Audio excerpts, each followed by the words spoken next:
Now here is the risk that Browns had to take with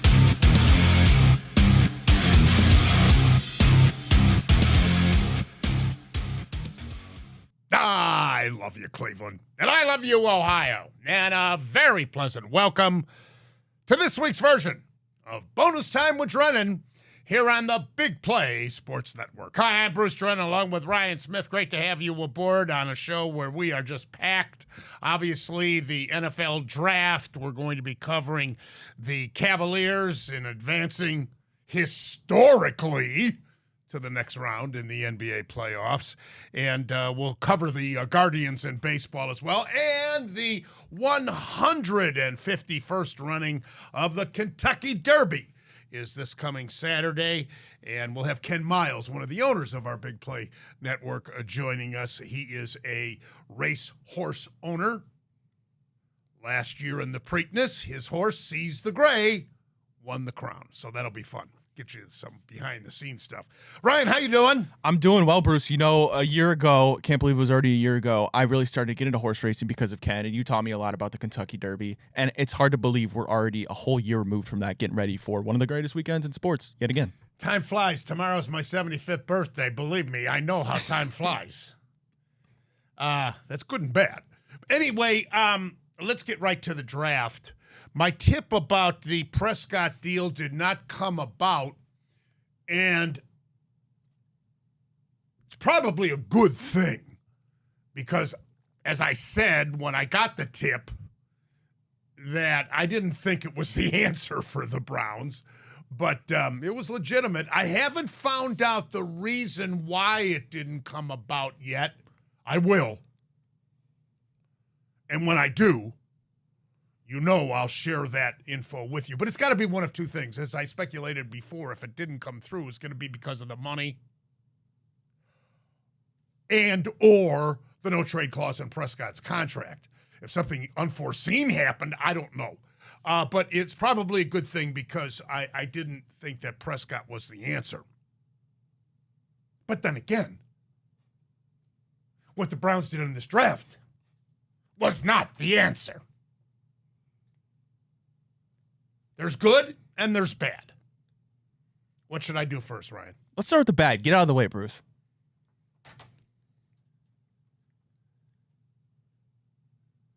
How in heaven's name?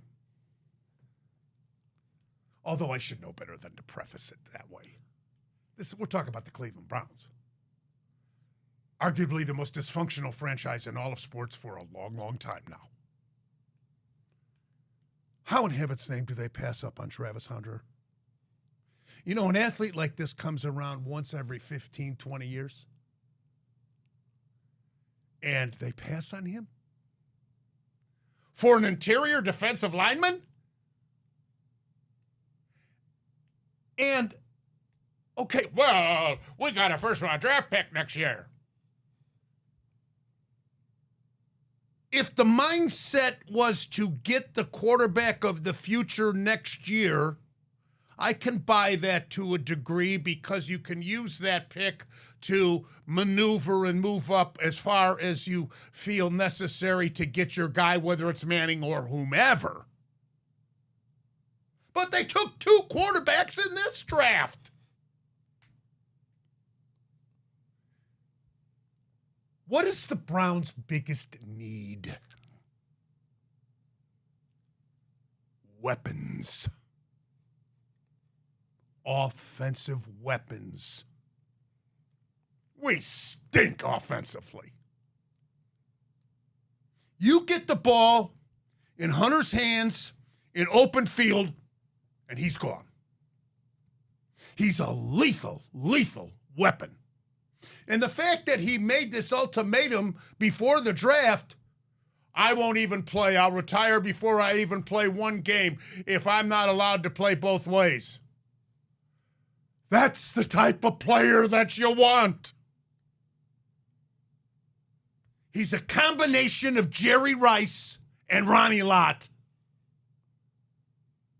And as far as that number one pick, Jacksonville getting Hunter to team up with ETN and a guy by the name of Trevor Lawrence, who's do or die. This is put up or shut up time for him.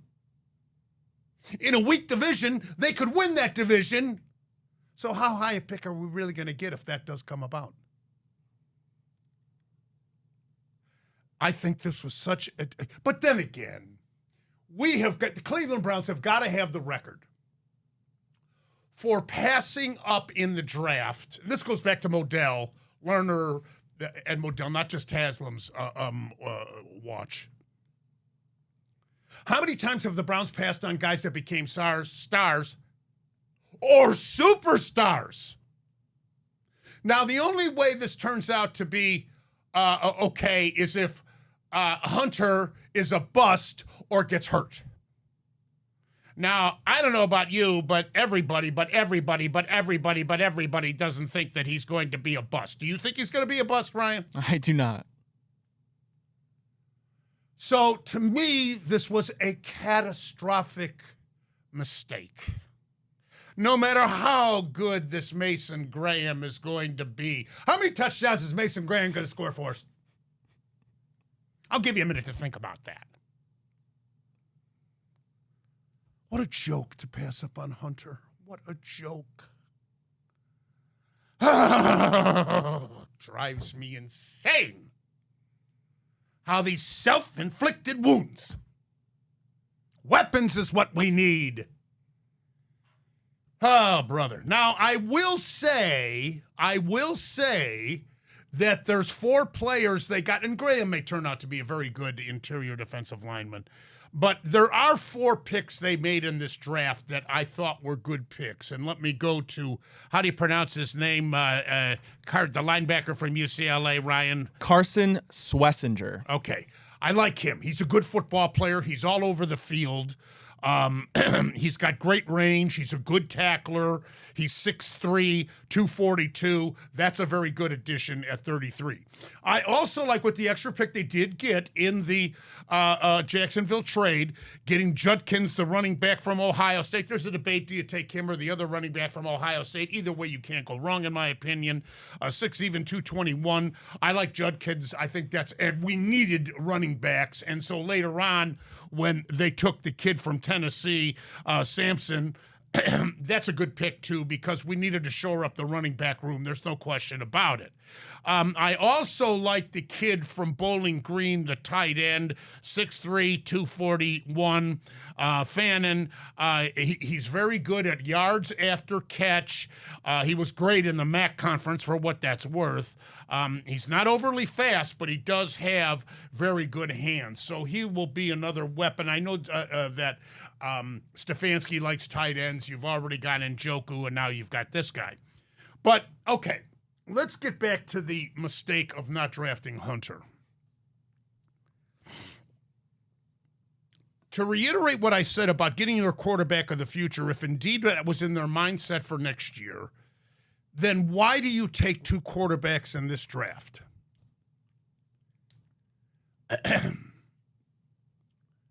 They take Gabriel in the 3rd round.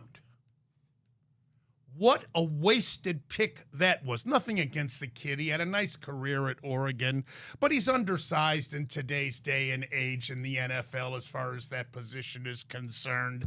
For God's sakes, he's 5'10",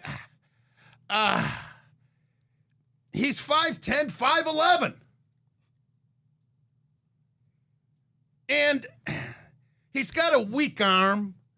He might not have even been drafted. There are some so-called draft experts that didn't even think he'd be drafted in the 7th rounds, and we take him at number 3.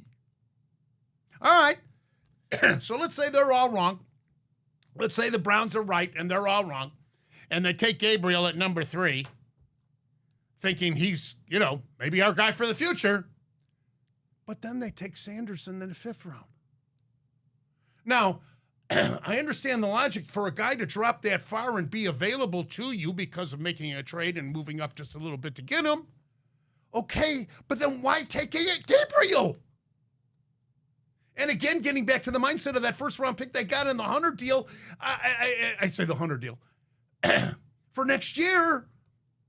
Now, if they take a quarterback next year, oh my God, I don't understand their mindset. I just can't understand it. And then you had Will Howard out there from Ohio State, and who takes him? You know, that same team, getting back to what I said earlier about the Browns passing on guys they could have had, turned out to be stars or superstars. A few years ago, that same franchise, which used to be an arch rival of the Browns, I say used to be because you got to win. Both teams have got to win back and forth, back and forth. That's not the case with Pittsburgh and us. They took a guy by the name of Roethlisberger. Browns could have had him. How many quarterbacks have we gone through since the Steelers took Roethlisberger? Ryan, any guess? Got to be damn near close to 20, Bruce. I'm going to let you chime in, but I mean, I just, I see, and then I'm getting already since the draft. Well, the Browns are getting an A, and an A plus from Mel Kiper. Now, Mel Kiper is a friend of mine, and I have the utmost respect for him, but he is getting incredible criticism nationally because of highly touting Sanders as he did and some of his other projections. And I don't hold that against him. It's a very difficult process and a very difficult job projecting these guys. You just do not know. So I'll cut Mel some slack always. He's a very learned pros pro, and I like him and love him. But But that's one man's opinion as far as grading. When you talk about these grades, that is one person's opinion on grading. At best, I can give the Browns a D. At best. Because I do like the players that I acknowledged. But this passing on Hunter, in my opinion, is a catastrophic mistake, Ryan. Yeah, Bruce, a lot to break down, starting with that Travis Hunter trade back. I mean, the way I understand it is the Browns went into this draft looking at their first pick in it and being okay with getting one of Abdul Carter, Travis Hunter, or Mason Graham. Those were the three guys they identified as the best three prospects, of course, non-quarterback, in this entire draft class. They look at next year as a much stronger quarterback class. Now, whether they'll need to go there or not, that is obviously based on if Dylan Gabriel or Sanders work out. Why take two this year? Why waste those valuable picks on quarterbacks this year? Going to that, I think in the third round, they really viewed Dylan Gabriel as their guy. Now, I can't criticize too much because I went into this draft saying I would like Stefanski to be able to identify who he wants in this draft at the quarterback position and go for it. I've trusted him, and it appears that Dylan Gabriel was that guy. Now, the height is the main concern, obviously. Very good player all around, except the height, and oftentimes it doesn't work out. That's a wild card. And then it seems like Shedeur Sanders was a pick where he fell to the fifth. They didn't expect that to happen, and they felt the need to go up and go grab him. Other than the quarterback situation, I thought Schlesinger was a fine pick. I would have liked Nico M and Warriors safety, but Carson Schlesinger, you mentioned, the only thing is the lack of experience, walk-on one-year starter at UCLA. The duo between Quinshon Judkins, Dylan Sampson, I love that. You're kind of getting back to we're going to run the ball 30 times down your throat and block two tight end heavy sets, and that led to the Fannin pick. High ceiling pick for Fannin, a little bit undersized. The blocking's a concern. He'll never be elite at it, but seam stretcher, can run across the field. And you mentioned with the football in his hand after the catch, I mean, the dude's a freak, complete athlete. You had a mouthful there. Well, who's the odd man out in the on the roster? They got four quarterbacks now. Who's the odd man out? So they didn't bring Flacco in here to just cut him. That's the great debate, right? That's now the current Cleveland Browns debate because you can only carry three. Deshaun will be on the pup. So who's going to be the odd one out? Is one going to get traded? And I would assume one of them, either Flacco and Pickett, is going to be the odd man out. I can't imagine you're going to waste a third-round draft pick like that, cut him that early, and then Shedeur Sanders, I suppose, if he's not a distraction in camp, which I really don't think he'll be, then I think you're looking at either one of Pickett or Flacco heading out of town. Do you think what is your opinion on why he dropped so far? I think it's a multitude of things. I think his mouth. I think that's a part. I think he overplayed his hand. Perhaps there's reports that in the interviews he maybe tanked the interviews to teams that he didn't necessarily want to get drafted to. I think the media was a bit overhyped. I don't think teams were in love with him as the media seemed it out to be. Maybe he's just not that good. It's very possible. You know he's not what? That good. You know what? If you take a look at his career at Colorado, where did he compile most of his yardage? On screen passes. Safety valve screen passes. And he also had a receiver by the name of Hunter. Yeah, that guy's pretty good.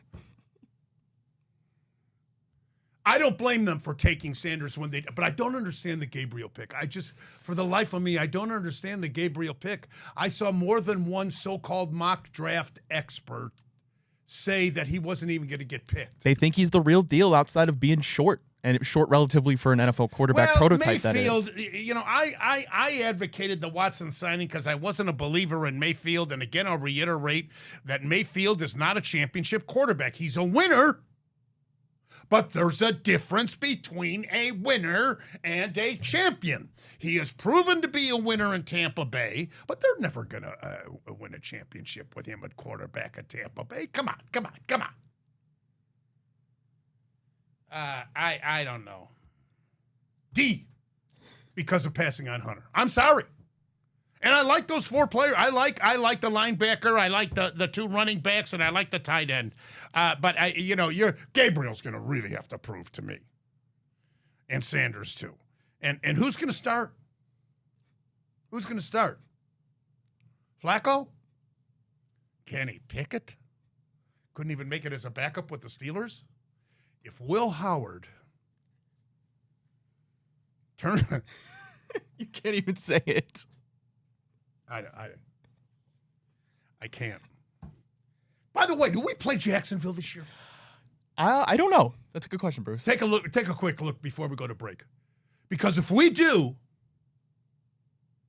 and Hunter has a great game and scores 2, 3, 4 touchdowns and gets a pick just to boot, you won't. I repeat, you won't want to miss our show after that game. We do not play the Jaguars this year. Boy, are they lucky.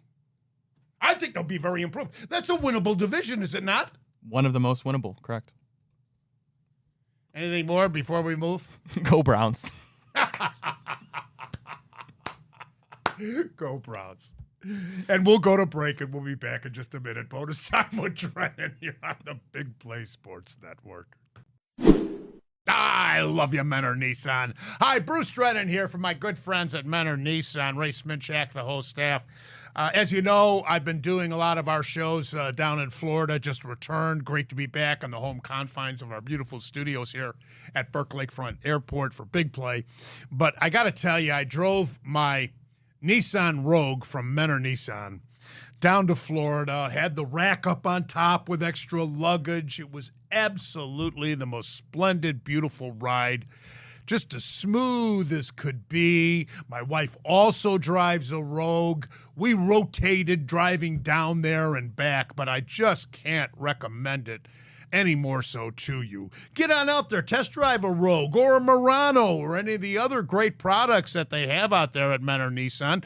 Don't forget, they're now in partnership with Infinity of Akron and Infinity of Beechwood. Check those great vehicles out as well. Service department is absolutely fantastic. Went back to the dealership to get maintenance after that long drive down there and back.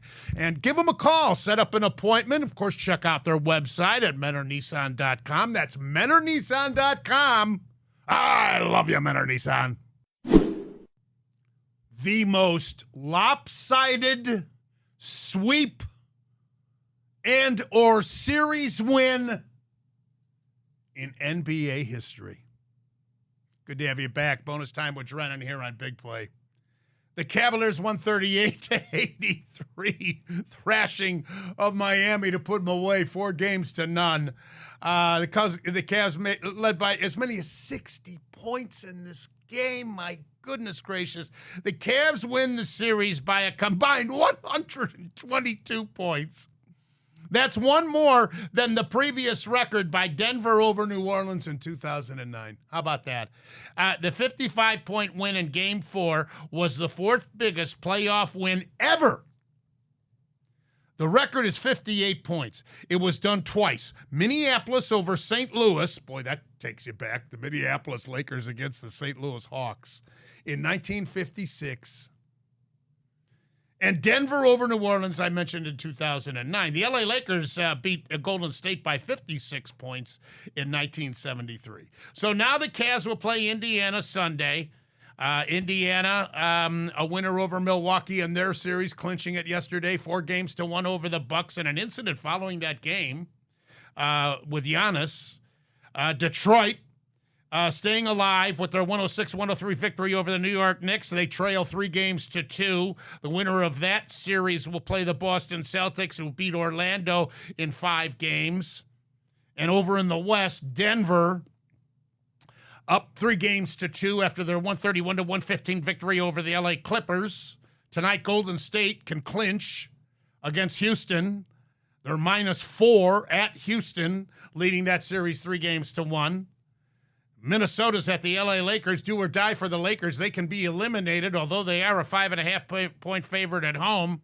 And, of course, Oklahoma City awaiting the winner of the Denver-LA Clippers series, and that's who their next opponent will be following their 4-game sweep of Memphis. But the Cavaliers is who we're excited about, and what a performance by our team, Ryan. Yeah, I mean, utter dominance. There's no other way to put it in that first round. Without Garland. Without Garland, both games on the road in Miami, you go ahead and absolutely whoop them. Now, the Pacers, I don't expect a back-to-back sweep. You're going to get a much harder test in the Pacers, a very fast-paced, offensive-centric team. And there's going to be a game when the Pacers, score 140 points and the Cavs don't win. That's okay, because that's how the Pacers go. One game it's like that. One game the Cavs will be much better off. And I expect them to go to the Eastern Conference Finals. We'll see who the Celtics get matched up with. You mentioned either the Knicks. Let's assume it's the Knicks. That's going to be a brutal physical series, and the Celtics are a little banged up right now. I think they need these days off. I think the Miami Heat was a perfect first-round opponent for the Cavaliers, and I think the Pacers are a perfect second-round opponent for the Cavaliers. You go from a team that you have the utmost, you're outclassing them in every aspect. You go to a team in the Pacers who are very capable, but you should beat them, and they're going to test you on defense, and I think that's exactly what the Cavs need before they head to potentially Eastern Conference Finals with the Boston Celtics. Yeah, how about Jerome off the bench and Hunter off the bench? And again, without Garland in the starting lineup, Mobley has really come of age, just like we've talked about these last couple of years. He's really come along. The fact that Hunter and Mobley can play together like they do and show the camaraderie, and let alone a guy by the name of Mitchell, who is absolutely the superstar we needed to lead this team to victory. So here we go into the next round. It should be fascinating and a lot of fun. Go Cavs. Next, we'll take a look at the Guardians and Major League Baseball as we continue. Bonus time with Drennan here on Big Play. The Big Play Sports Network is brought to you by Pure AV, luxury home automation. Experience your dream smart home by visiting pureavcorp.com. A lot of people into the Guardians this year, but last week, what's wrong with the Guardians? Relax. It's a marathon in baseball. I thought last night's victory over Minnesota was a significant win, 2-1 for a few over a 3-hour rain delay. My goodness! But Bybee going 7 innings. What have I told you is a real key for our team? The starters have got to go deeper into the game for manager Stephen Vogt to give that pen some rest. We can't abuse that. Caught up to us last year in the playoffs. That pen, as phenomenal as it is. And by the way, great to see Clase coming in there, along with Cade Smith going the last 2 innings of scoreless ball. Gave up merely a couple of hits. Manzardo with the walk-off home run. He's now got 8 homers and 19 RBIs on the year. Quan hitting .333, but I'm not worried about them. I am concerned. The starters have got to go deeper in 6-7 innings for sure. Like Bybee gave them 7 innings last night, 1 run, 5 hits, no walks, and 5 Ks. That's a real key to take the burden off that bullpen, even though it's ridiculously early in the season, Ryan. Yeah, it was nice to see Tanner Bybee, one of his best starts, honestly, in quite some time in a Cleveland Guardians uniform. It was really nice to see, I believe, 5 strikeouts. I don't think any walks, a lot, obviously, the 1 home run, and then Manzo cleaning it up in the bottom of the 9th, or whatever inning it was. I can't remember. It was the 9th. Yeah, that's what I thought. It was good to see. Kyle Manzardo, it's funny you mentioned leading the team in RBIs and home runs. I thought we'd never see the day, and it's still a lot of time to go, that Jose Ramirez wouldn't be the leader in those 2 categories. And Jose certainly has the opportunity to retake the lead in those, but it's great to see Kyle Manzardo raking another consistent bat. This is part of the reason why they traded Naylor, because the front office was convinced, and Vogt, of course, with his recommendation, that Manzardo was ready to take that next step up in the developmental process. And here it is. It's being proven. Now, I'd like to see, John Kenzie do the same thing. Nolan Jones, acquiring him, takes some of the burden off. But this is one of the reasons why they made the Naylor trade. And again, don't fret. We're 1.5 games out of first place with a 16-13 record behind Detroit. Detroit's getting phenomenal starting pitching right now. Skubal, of course, is in a category all by himself. It's going to be a tight race all the way. I think the 3 teams that made the playoffs last year are going to be there all the way. Obviously, Kansas City at even 500 right now. Minnesota is going to struggle, I think, because of their pitching. And the White Sox, 7-22 record. That's the worst record in the American League. What else is new? American League East, the Yankees at 18-12. Last night's loss, their rout, last night's rout, 15-3 of Baltimore, is the second time this year that the Yankees have hit 4 home runs in the first inning. And Boston in second place at 17-14. Last night, they had 5 home runs in the first 3 innings and a 10-2 win against Toronto. How about that?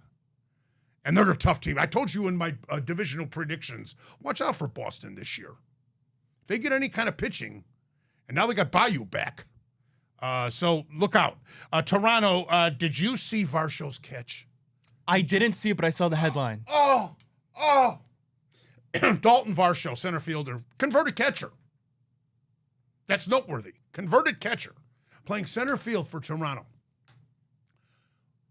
Bomb, direct center field.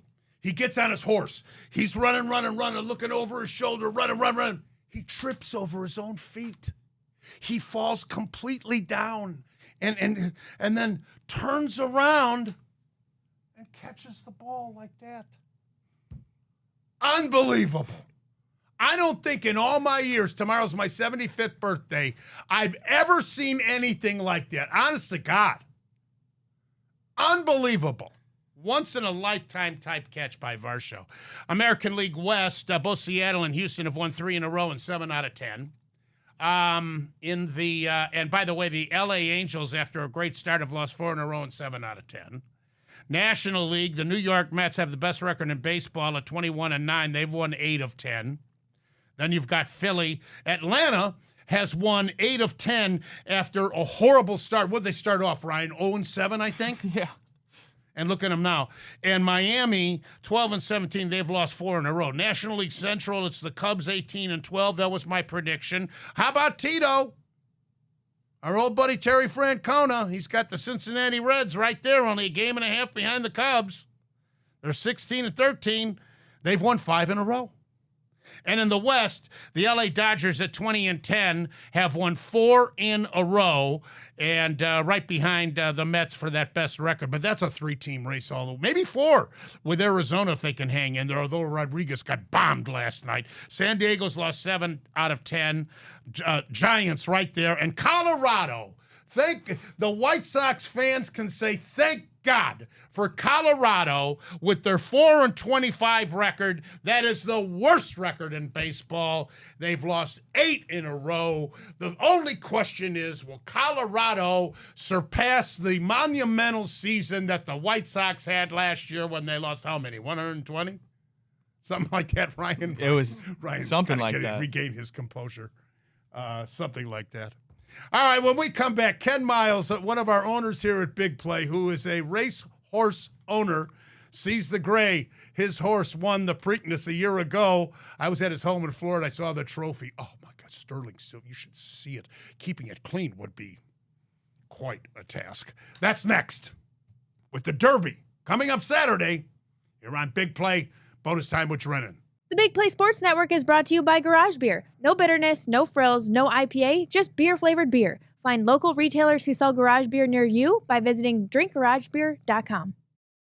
151st running of the Kentucky Derby is this coming Saturday at Churchill Downs. So we mentioned Ken Miles, one of the owners here of the Big Play Network, is a racehorse owner, and last year Seize the Gray won the Preakness. That was Ken's horse, and I just mentioned his trophy. Let's bring Ken in. Show us that beautiful piece of hardware, boss. Oh, my God, look at that.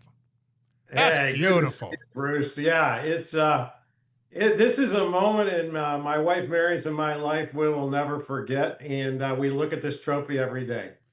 And boy, to keep that thing clean, as I mentioned before, we went to the break, and look at he's wearing look at that, Ryan. He's wearing surgical gloves handling that baby. You have to. Put it down before you break it, Ken. I had to get some special permission from my wife to move it from the trophy area. Yeah, he's got it well Only lit, for you, too. Bruce. He's got Only it on a for you. dresser with lights beaming down on it. It's absolutely gorgeous. Ken, great to have you with us. Give us a little behind the scenes on horse racing. Let me ask you this. What is the importance of post positions? I believe I heard that number one has actually won the most derbies, but then again, you had improbable luck in a race in Arkansas recently in the number one, and you can get blocked out real easy there. Yeah. So actually, post position matters. It differs from track to track. With Improbable Luck, the big play horse, it was a 6 furlong race. It's very short. You're only going around one turn. You do not want to be in post position one. In any race, post position one is going to be tough. Actually, that's not the best post position in the Derby. Post position number 5 actually is the one that's won the most. But what happens in post position one, and in this case, Bob Baffert has a horse, Citizen Bull, and we know Bob really well. That horse, if you're going to win from post position one, you got to come out of the blocks very, very fast. Because if you don't, you've got 19 other horses that are going to slide in front of you, and now you're pushed way back, and you're going to have a tough time getting through the crowd, or you're going to have to go way wide and run a much further race. Right. You know, say to people all the time, when you think of where horses are at in the starting gate, think of like running in the Olympics on a track. You know, when you have the staggered starts. Yeah. You know, the inside's going to have the shortest way to go. So if you could get out fast, it's a good post position. But if you can't, you're doomed. And you talk about briefly the fact that none of these horses have run in a field as large as what the Derby is, which is usually about 20. Yeah. So that's why too, Bruce. You know, for all your fans out there that are going to be watching the 3-hour coverage, which is fascinating, and you're going to hear all these announcers telling you that they know for sure who's going to win.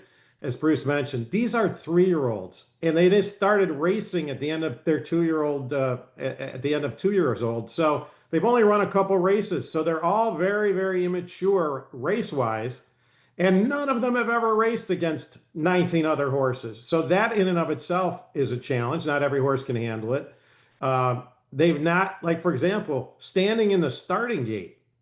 If you're one of the first ones loaded in, you have to stand there for 2.5 minutes. They've never waited that long in the starting gate, so you don't know how your horse will react to that. They've never run in front of 250,000 people, and I can tell you the electricity that creates and the energy, horses can overheat. They struggle with that. And as I mentioned, if you don't get a good start and you get pushed to the back, remember, to get to the Derby, these are the top 3-year-olds in the country. They've always been at the front. This is the first time these horses that are in the back have ever got dirt kicked up on them. And trust me, that's a lot of dirt and a lot of noise. You don't know how they're going to react. So my thing, when people ask me what to bet on a long shot, because normally the favorite doesn't win. I want to briefly talk about some of the entries this year, but how'd you get into this?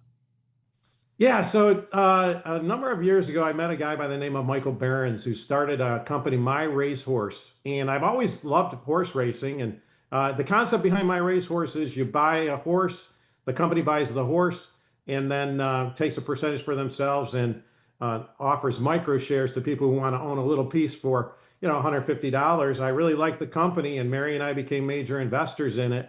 And from there, then we started buying our own horses. So it's only been about 4 years for us. What do you say to the critics of horse racing like PETA? Yeah, come spend a day with us. And I dare you to say that we're doing anything to hurt these animals. They are treated like kings and queens and taken care of, vitamins, food, the best exercise. People say, yeah, but they get hurt in races. Let me tell you, a thoroughbred, all he wants to do is run, or her. And when they're in the wild, they're going to fall, they're going to break their legs, they're going to get hurt. Worse yet, if you're in the wild, guess what happens? You lay there till something comes along and eats you. So if you get hurt in the world of thoroughbred horse racing, you're going to get the best equine care possible. And if nothing can be done, then very humanely put down. And, what did the people of PETA say when horses were used as transportation before the Industrial Revolution and the invention of motorized vehicles. Yeah, exactly. Exactly. All right, let's talk. And I can tell you, Bruce, my wife and I have spent a lot of time with the horses. They love their job, and that's what they consider. This is their career. They love it. They're excited to do it. If a horse doesn't want to run and be a racehorse, you know quickly, and you're not going to put him out there. But the ones that want to do it, it's like an athlete. Yeah. Can't wait to compete. Yeah, you said take a long shot in the Derby, especially. Journalism is the favorite at 3-1. Sandman at 6-1. You mentioned Baffert's horse is in the number 1 post position. Citizen Bull at 20-1. Another horse, Sovereignty at 5-1 in the number 18 spot. Yeah. So it's interesting. Sandman was a horse that we've liked all along. He's a very interesting looking horse. He's a gray-white color, and those tend to do very well. But get this, he's in post position 17. For the last 44 years since they've been keeping track that we could go back, nobody has ever won from post position 17. Wow. So, you just don't know. Journalism, like I said, he's a good horse, but look at 3-1. Why not take a longer shot than that? And as I said, the favorite usually only wins about 30% of the time. Who do you like? All right, so interesting. We're really tied to a horse named Rodriguez, and the very first horse Mary and I got involved in was a horse named Authentic. We just had a very small piece of him, and back in 2020, he won the Kentucky Derby, won the Breeders' Cup Classic, became Horse of the Year, and then he became a stallion. And we have a little piece of all the stallion rights that he gets. He has a son, Rodriguez, who's in this race. So Mary and I have a connection there. So we're rooting for our grandson, Rodriguez. He's 12-1, which is pretty good odds there, Ken. Yeah. Here's another interesting thing. First time since, I think it's maybe about 50 years, American Pharoah, who was the 2015 Triple Crown winner, has 2 sons in the race, Luxor Cafe from Japan and Publisher. So that's an interesting side note. But I'll tell you what, Bruce, you could go up and down this list.